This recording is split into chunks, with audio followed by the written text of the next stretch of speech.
Coming up on Arirang News. South Korea and Japan should work together to develop ties that are win-win, as it is not a zero-sum relationship. This remark coming from President Yoon stressing the need to bolster cooperation between the two countries, while Seoul fully normalizes GSOMIA, its military intelligence sharing pact with Tokyo. Chinese President Xi Jinping, during his state visit to Moscow, sits down for rounds of talks with Russian President Vladimir Putin. They stress the close relationship between the two countries and discuss plans to settle the crisis in Ukraine. But Western countries remain skeptical. The Yoon administration unveils its first roadmap to achieve carbon neutrality. Total greenhouse gas emissions are to be reduced by 40% until 2030 compared to the level in 2018, unchanged from the existing plan. But the reduction target for the industrial sector is to be lowered while using more nuclear power and renewable energy.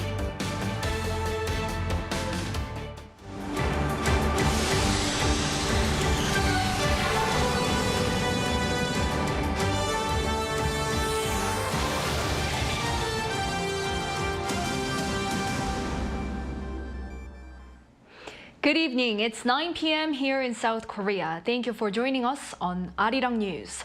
South Korean President Yoon has once again stressed the need to focus on the future of Seoul-Tokyo ties, calling it a win-win relationship.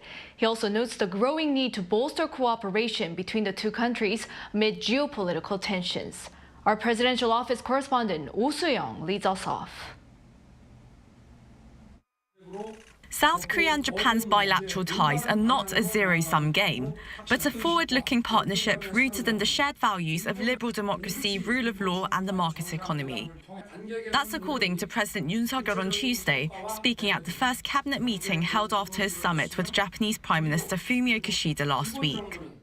With Yoon's office having welcomed Kishida's invite to the G7 meeting in May, the South Korean president called for deeper reconciliation to forge new win-win relations, remembering history but not being shackled by the past. 날로 치열해지는 미중 전략 경쟁, 글로벌 공급망 위기, 북핵 위협의 고도화 등 우리를 둘러싼 복합 위기 속에서 한일 협력의 필요성은 더욱 커졌기 때문입니다.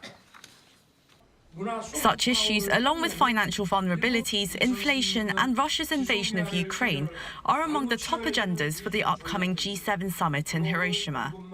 Amid various global challenges, Washington has been pushing Seoul and Tokyo to mend fences after their bilateral ties fell to a critical low in 2019, over Japan's wartime use of forced labor and sexual enslavement of women in Korea before and during World War II. The Yoon administration offered an olive branch earlier this month, with a plan to compensate Korean forced labor victims without requiring Japanese firms to make reparations or Tokyo to issue fresh apologies. With growing mood for reconciliation, Yoon and Kishida last week agreed to develop future-oriented relations with economic security dialogues and greater private sector exchanges. However, as Kishida faces 5 parliamentary by-elections next month, bolder moves by Tokyo to boost bilateral ties, especially over historically sensitive issues, may come after the G7 summit on his potential trip to Seoul. And hopefully, when he's in South Korea, Prime Minister Kishida might feel he's more able to offer something more conciliatory, maybe pressuring the companies Mitsubishi Nippon Steel to make some sort of contribution to the compensation fund that's being set up, which is currently voluntary. The leaders of South Korea, the US and Japan are likely to hold a summit on the sidelines of the G7 meeting, focusing on ways to increase trilateral cooperation on both security and economy. Oh Soo-young, Arirang News. As a follow-up to last week's Yoon-Kishida summit, South Korea today notified Japan that their bilateral military intelligence sharing pact is now fully back on track. Bae Eun-ji has the details. Last week, President Yoon during talks in Tokyo with Japanese Prime Minister Fumio Kishida, agreed to normalize GSOMIA, a bilateral intelligence sharing pact with Japan. On Tuesday, Seoul's foreign ministry announced that it has completed this process via diplomatic channels by notifying relevant authorities in Japan of its decision to normalize the pact in writing. It explained this is part of efforts to boost security cooperation with Tokyo in order to better respond to North Korea's evolving nuclear and missile threats.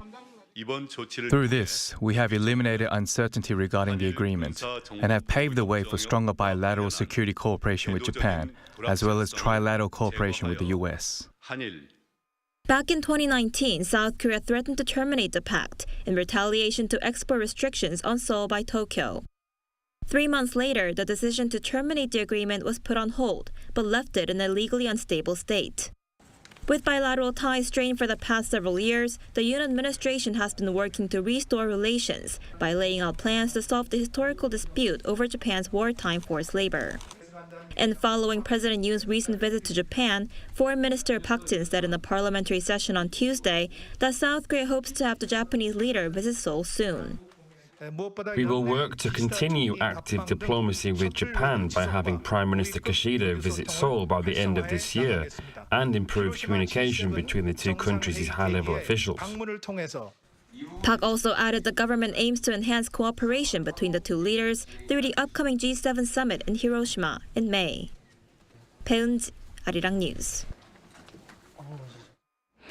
Seoul has slapped new sanctions against Pyongyang in response to the regime's most recent missile provocations. The foreign ministry here has banned 77 items needed to advance North Korea's satellite program, including power supplies, antennas, and GPS devices. The ministry has also reportedly shared its list of items with its allies to ensure a united effort against Pyongyang's reckless ambitions. Meanwhile, 4 individuals and 6 institutions have also been sanctioned for their involvement in North Korea's nuclear and missile programs. South Korean Navy has launched a 4-day large-scale field exercise in honor of the 8th West Sea Defense Day. Said to be on the last day of training, the observance was established in 2016 to honor 55 patriots who lost their lives defending the West Sea against North Korean provocations. The drill aims to pay tribute to these fallen heroes to sharpen the Navy's readiness to respond to future provocations. More than 20 warships, including the 3,200-ton Uljimundeok destroyer and multiple maritime aircraft, are taking part in the exercises. The leaders of China and Russia, Xi Jinping and Vladimir Putin, reportedly exchanged talks on Beijing's so-called peacemaking efforts on the war in Ukraine as they met in Moscow. The U.S. remains doubtful on this. Our Han Sung-woo has the latest.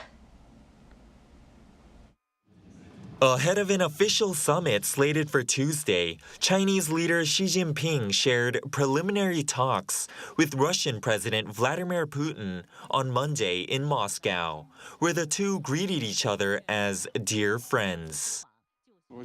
Dear Chairman, dear friend, welcome to Russia, to Moscow. I'm glad to have an opportunity now in person to congratulate you on re-election as leader of China. Dear President Putin, I always call you my dear friend. I was very glad to receive your proposal with a state visit once again, let alone after my re-election as chairman of China's Communist Party. I chose Russia as the first foreign country to visit. According to Xinhua news agency, Xi and Putin exchanged in-depth views on the war in Ukraine, with Xi expressing China's willingness to play a constructive role in finding a political solution to the conflict, a position Putin reportedly called fair, objective, and balanced. Western powers, however, have cast doubt on the so-called peace talks, with the United States even accusing China of providing Russia with diplomatic cover so it can continue committing atrocities in Ukraine. But we are concerned that, instead, China will reiterate calls for a ceasefire that leaves Russian forces inside Ukraine's sovereign territory. Now, any ceasefire that does not address the removal of Russian forces from Ukraine would effectively ratify Russia's illegal conquests. This came as Ukraine's defense ministry said late Monday that a strike destroyed Russian Caliber cruise missiles that were being moved by train in Russian-occupied Crimea. Officials did not claim direct responsibility for the incident, instead opting to say that it served to further demilitarize Russia and prepare the Crimean Peninsula for deoccupation. Meanwhile, Japan's foreign ministry has confirmed that Prime Minister Fumio Kishida will meet with Ukrainian President Volodymyr Zelensky on Tuesday to express solidarity and unwavering support for the war-torn nation and resolutely reject Russia's aggression. NHK reports that his visit will be the first trip since World War II of a Japanese prime minister to a country or region where combat is ongoing. 한성우, Arirang News.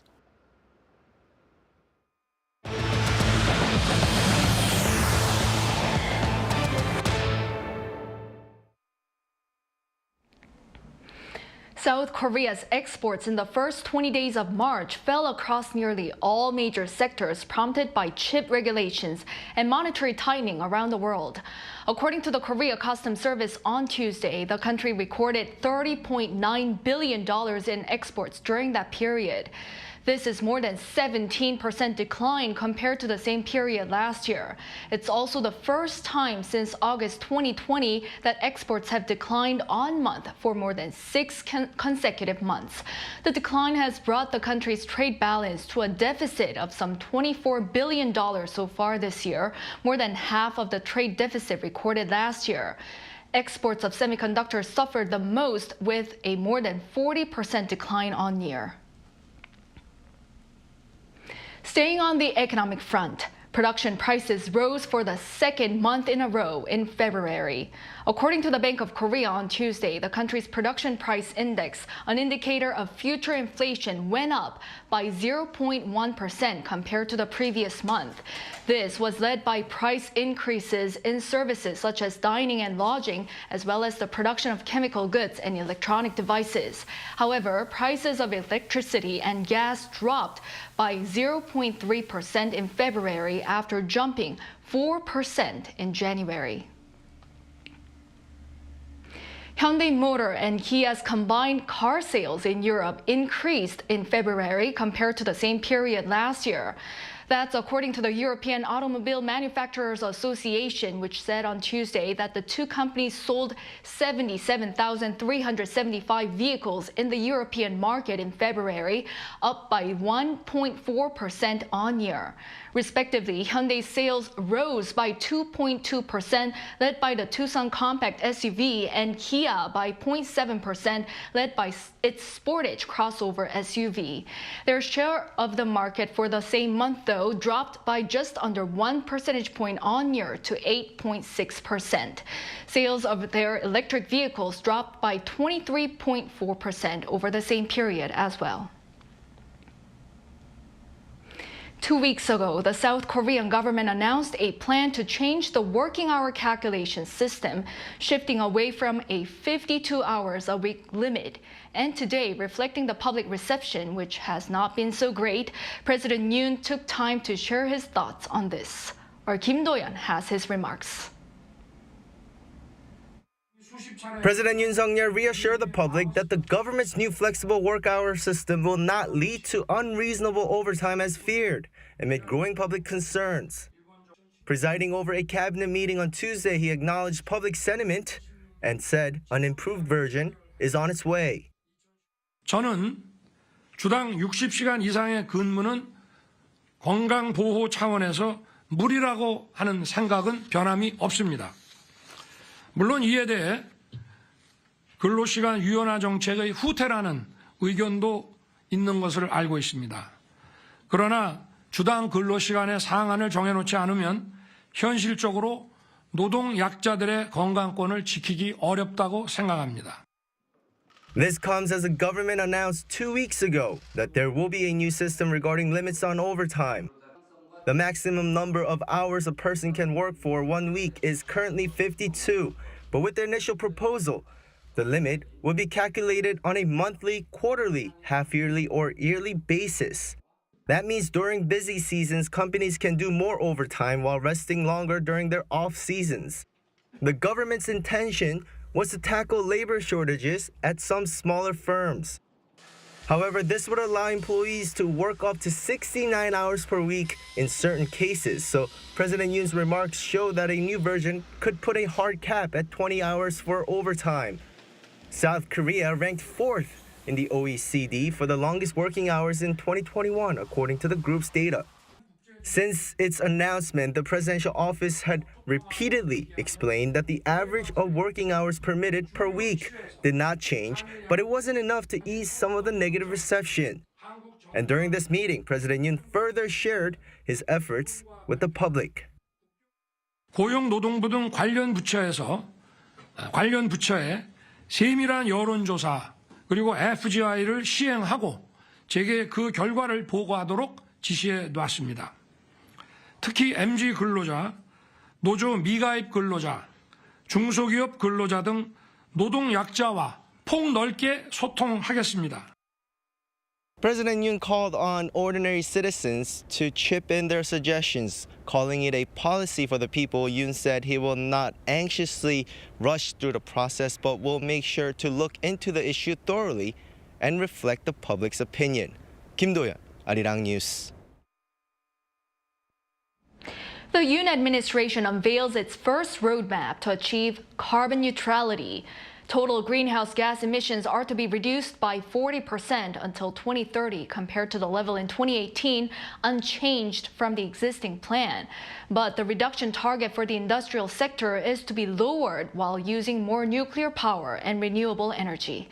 Our Lee Soo-jin has more. The Yoon Suk-yeol administration has unveiled its first roadmap to reduce greenhouse gas emissions. The Presidential Commission on Carbon Neutrality and Green Growth and the Ministry of Environment announced on Tuesday that the industrial sector is required to cut greenhouse gas emissions by 11.4% compared to 2018 levels by 2030, which is lower than the 14.5% set by the previous administration. We have taken into consideration the hardships that the industrial sector is experiencing due to limited raw material supplies and delays in technology development, as well as export competitiveness. The government, however, is maintaining the mid to long-term goal of reducing emissions by 40% from 2018 levels by 2030. That's around 437 million tons of carbon dioxide equivalent emissions. The target to reduce greenhouse gas emissions in the energy transition sector has been revised upward to 45.9% from the 2018 levels from the previous 44.4%. The government will reduce emissions through a mix of nuclear power plants and sources of renewable energy.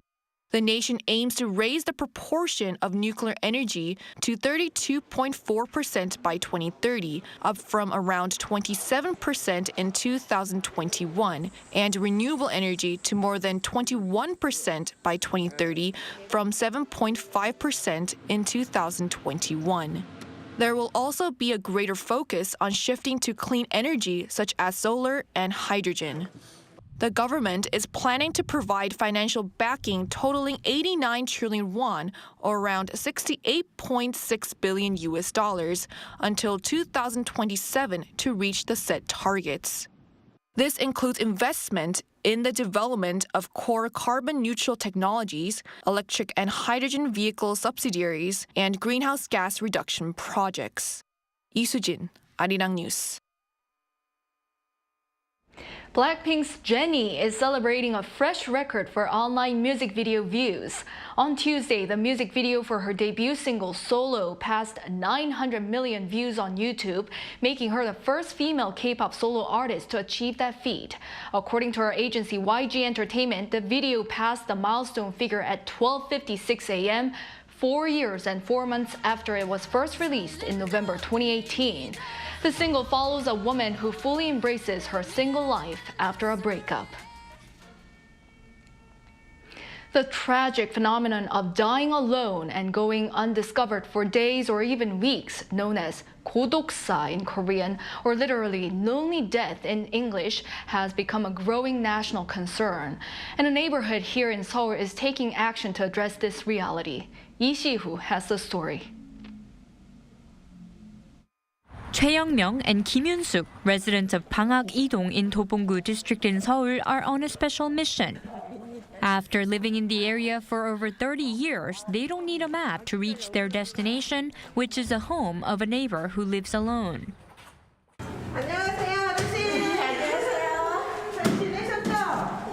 The greeting is followed by a check of how the neighbor is doing. 그래도 눈 아프시고 그래도 병원 계속 다니시죠? 네, 약은 계속 침침하고 이쪽은 반밖에 안 보여요. 시력을 잃어서. 그러니까 그래도 저 알아보시는데요? 알아보시잖아요. Mrs. Choi and Mrs. Kim are part of an 8-person team in Bangak-idong which cares for neighbors that live alone. They regularly visit and make phone calls to some 990 neighbors. When the two spot potential risks in their neighbors' lives, they connect them to a social worker who can provide the necessary help. The team also shares necessities such as bedding and food. The positive thing about this work is easing the loneliness our neighbors feel.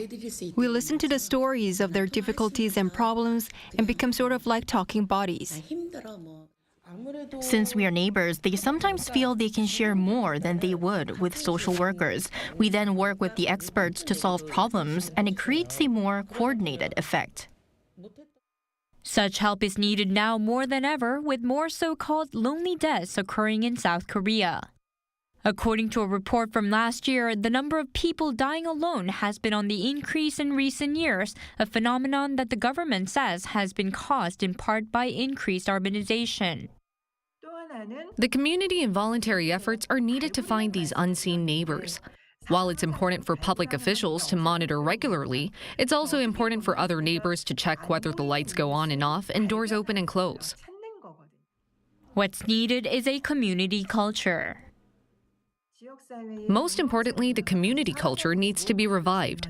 While this can be difficult to achieve in today's competitive and individualistic society, the culture of solidarity and sharing needs to be in place for a long-term solution. Meanwhile, the South Korean government is set to announce a comprehensive lonely death prevention plan within the first half of the year. Lee Si-hoo, Arirang News. Oats are the only grain on the list of the top 10 superfoods.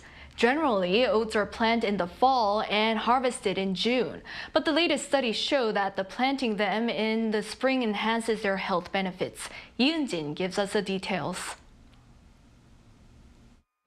Rough in texture and taste, oats were once less popular than other grains. But that has changed recently as nutritional benefits of oats have become more widely known. Oats are rich in nutrients like protein, vitamins, and dietary fiber. Demand for them has been increasing as people have started mixing oats into their daily diet.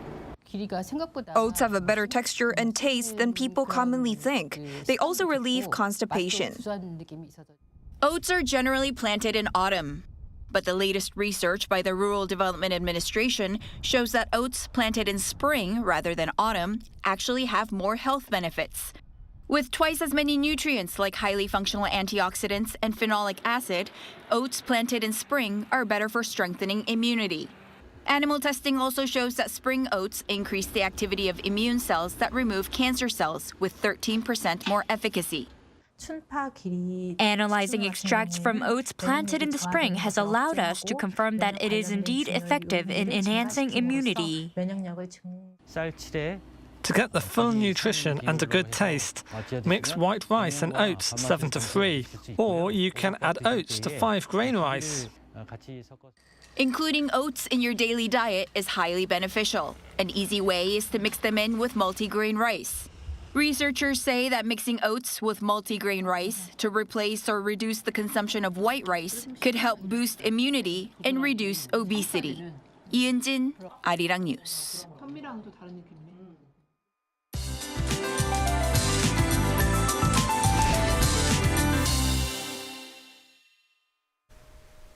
Tomorrow is forecast to be another mild day with maximum temperatures similar to those of late April. Daily highs in Seoul will get up to 24 degrees Celsius, which is about 11 degrees higher than the seasonal average. Other inland regions will also see unseasonably warm temperatures for the daytime. This is because a surge of warm air produced by the high-pressure system is covering the nation. Also, please be aware of wide temperature gaps of more than 10 degrees. The rise in temperatures will lead to unstable atmospheric conditions for the south. Such conditions will lead to light showers of 5 millimeters for Jeollado and Gyeongsang-do provinces. For Jeju Island, 10 to 30 millimeters are expected. For inland regions, the amount of rainfall won't be enough to alleviate the extreme dryness. Tomorrow, Seoul and Daejeon will be starting off at 9 degrees. Daytime highs will be jumping significantly nationwide. Seoul and Chuncheon will get up to 24 degrees. Gwangju 21, Daegu will be topping out at 22 degrees. And conditions are forecast to stay warm until Thursday. That's all for now, and to the weather conditions around the world.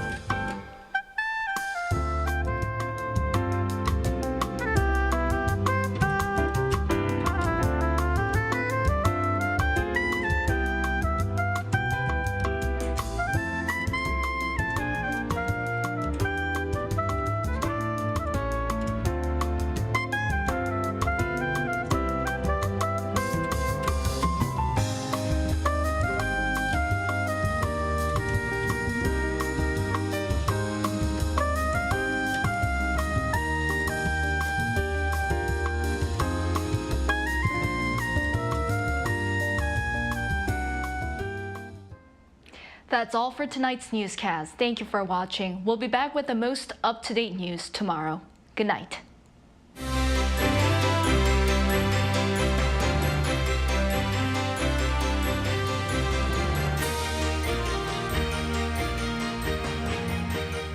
I'm live!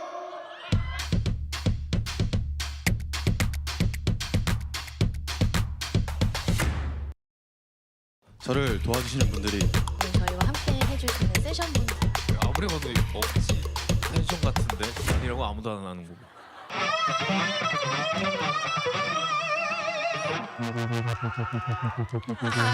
좋아요.